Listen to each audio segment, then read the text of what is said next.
caramel lollipops made from vegetable matter found in feces. It may sound strange, but it's actually very interesting and surprisingly simple. The first step is to place a large amount of water in a big container. Then, take a small sample of the material and spread it thoroughly in the water. After that, filter it. It's important to wash it with plenty of water. What remains is a kind of paste, extremely fine plant material that wasn't fully digested in the cow's rumen. I gather a good amount of this material and place it into a 2-liter beaker.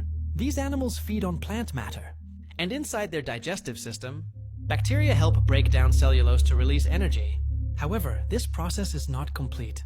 Next, I add sodium hydroxide to the beaker and heat it for a long time. Part of the cellulose resists digestion and ends up in the feces, mainly due to lignin, a very strong structural component. The caustic soda helps break this structure. After that, I filter and wash the material thoroughly with water.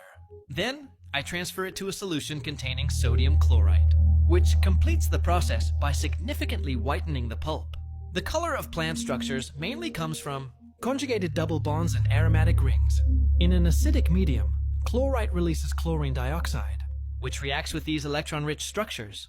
Oxidation occurs, breaking them down into smaller, more soluble compounds. Look at the result. The material is now extremely clean. Next, I remove the excess water and add sulfuric acid. I stir until everything dissolves completely. Then transfer it to a larger beaker with some water and heat it for a few hours.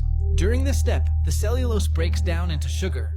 Of course, we can't consume it yet because of the sulfuric acid, but that's easy to fix. I dilute the mixture with plenty of water to neutralize it.